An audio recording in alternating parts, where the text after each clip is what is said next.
આગામી સમયમાં કમલમ ખાતે બેઠકનું પણ આયોજન કરવામાં આવ્યું છે તેમજ 26 લોકસભા બેઠકો પર 3-3ના ક્લસ્ટર જૂથ પણ બનાવવામાં આવ્યા છે। લોકસભાની ચૂંટણી નજીક આવતા જ ભાજપમાં દોડધામ શરૂ થઈ ગઈ છે।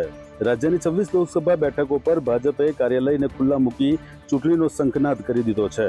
આપને જણાવી દઈએ કે ભાજપના અધ્યક્ષ જેપી નડ્ડા પણ એક દિવસની ગુજરાત મુલાકાતે આવ્યા। અહીં તેઓએ ગાંધીનગર લોકસભા કાર્યાલયનું ખુલ્લું મૂક્યા બાદ બાકીના 25 કાર્યાલયનું વર્ચ્યુઅલી ઉદ્ઘાટન કરવામાં આવ્યું હતું। આ પ્રસંગે સીએમ પટેલ અને પ્રદેશ પ્રમુખ CR પાટીલ સહિત મોટા નેતાઓ હાજર રહ્યા હતા। આવતીકાલે ગાંધીનગર કમલમ ખાતે પ્રદેશ પ્રમુખ CR પાટીલ અને મુખ્યમંત્રી ભૂપેન્દ્ર પટેલ પણ બેઠકમાં ઉપસ્થિત રહેશે। લોકસભા 2024ની ચૂંટણી નજીક આવી રહી છે ત્યારે ભાજપે તડામાર તૈયારીઓ આરંભી દીધી છે। દેશમાં લોકસભાની ચૂંટણીના પડઘમ વાગી રહ્યા છે તેવામાં ભાજપે લોકસભાની ચૂંટણીની તૈયારીઓ શરૂ કરી દીધી છે। રાજકોટના સાંસદ મોહનભાઈ કુંડારિયાનું શું કહેવું છે આવો સાંભળીએ।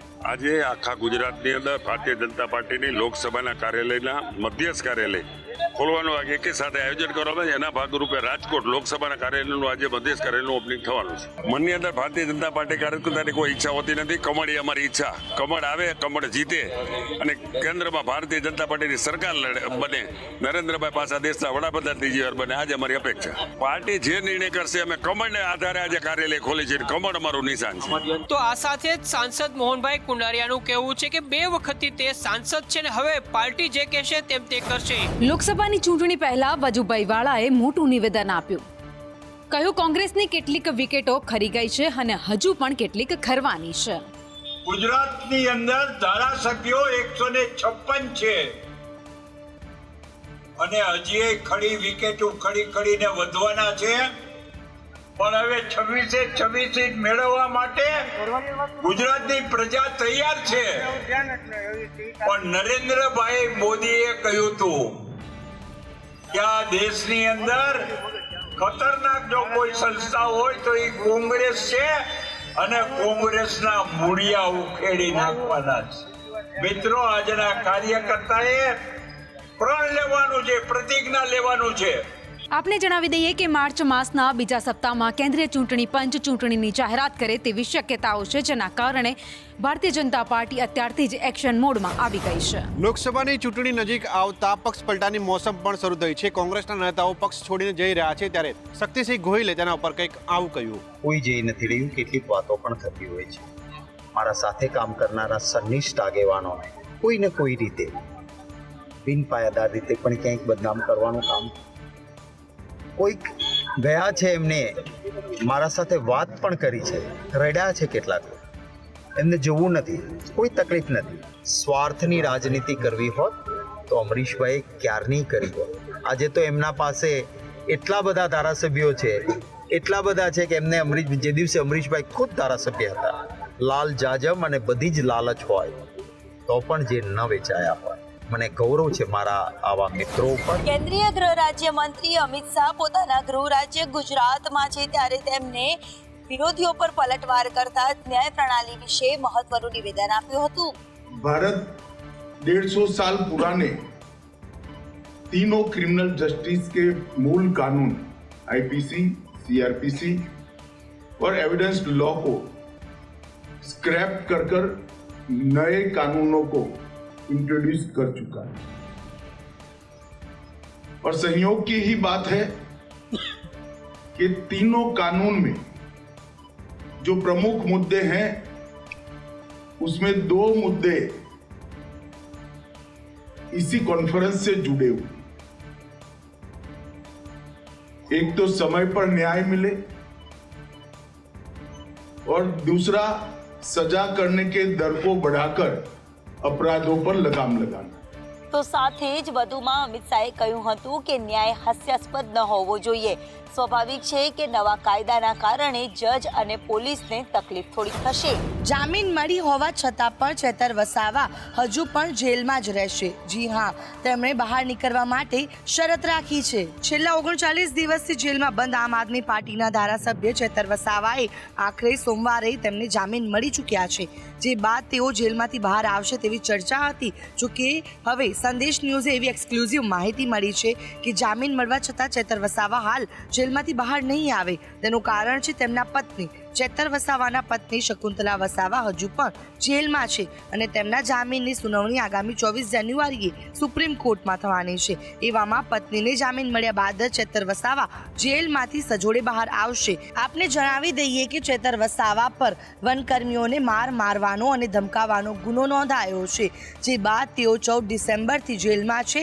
તો આ ગુનામાં 8 જેટલા આરોપી પૈકી 5ને જામીન મળી ચૂક્યા છે. લોકસભાની ચૂંટણી પહેલા રાજનીતિમાં ગરમાવો આવ્યો છે.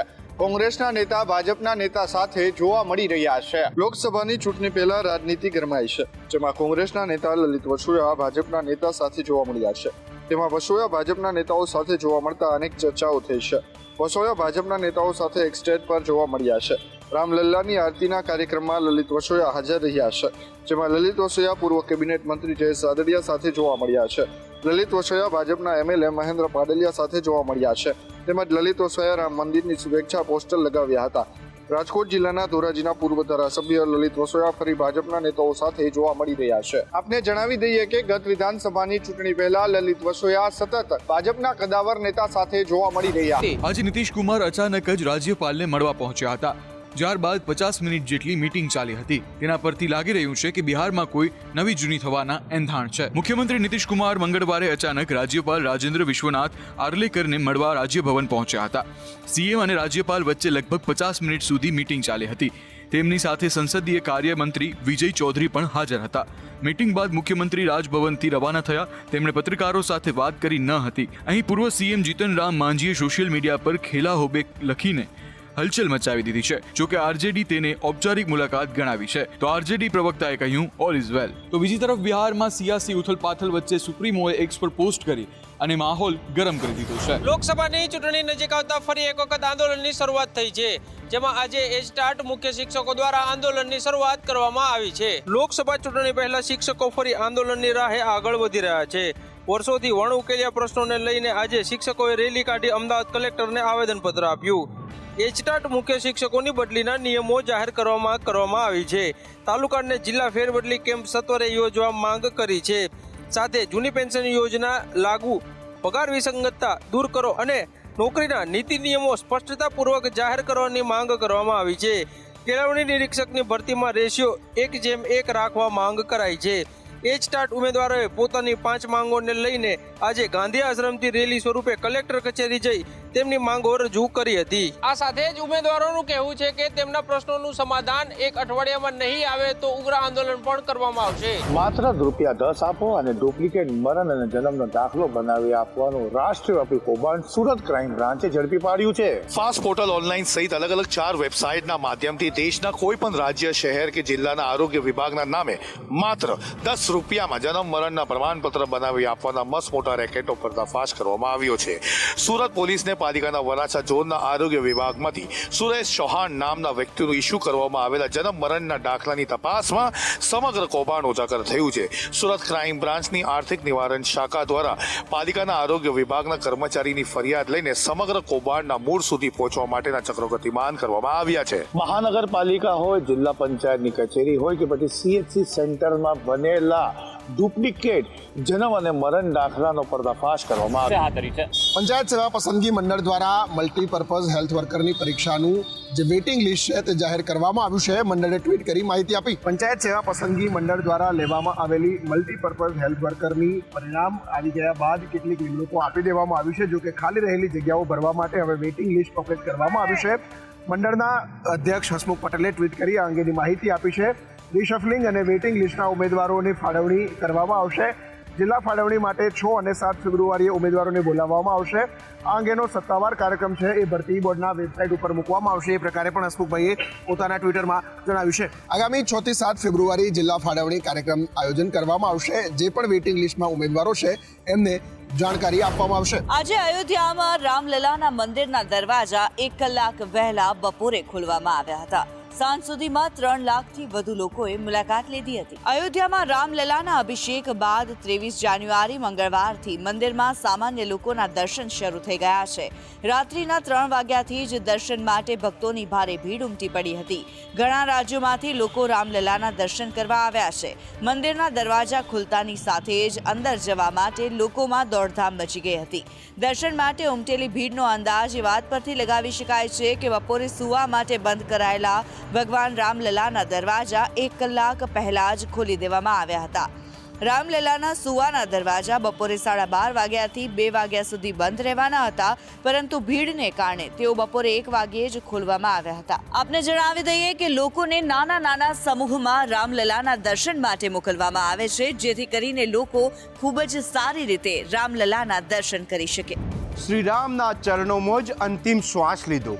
જી હા, હરિયાણાનો એક વિડીયો સામે આવ્યો છે જે તમને હચમચાવી મૂકશે. શ્રી રામલલ્લા પ્રાણ પ્રતિષ્ઠા પ્રસંગે સોમવારે હરિયાણાના ભિવાનીમાં રામલીલા દરમિયાન મંચ પર હનુમાનનું પાત્ર ભજવતા કલાકાર શ્રીરામના ચરણોમાં મૃત્યુ પામ્યો હતો. અભિનય કરતી વખતે તે કલાકારે એ બાળક ચરણોમાં અંતિમ શ્વાસ લીધા જેણે શ્રીરામનું પાત્ર ભજવ્યું હતું. બધાએ પહેલાં તો તેના અભિનય માનીને તાળીઓ પાડી, પરંતુ જ્યારે થોડા સમય સુધી તેના શરીરમાં કોઈ હલનચલન ન થયું ત્યારે લોકોએ તેની નાડી તપાસી. બાદમાં તેને તરત જ ડૉક્ટરો પાસે લઈ જવામાં આવ્યો હતો, જે ડૉક્ટરોએ તેને મૃત જાહેર કર્યો. મૃત પામેલા કલાકારનું નામ હરીશ મહેતા છે. તે 25 વર્ષથી રામલીલામાં હનુમાનજીનું પાત્ર ભજવી રહ્યો હતો અને પાત્ર ભજવતા જ તેનું મોત થયું.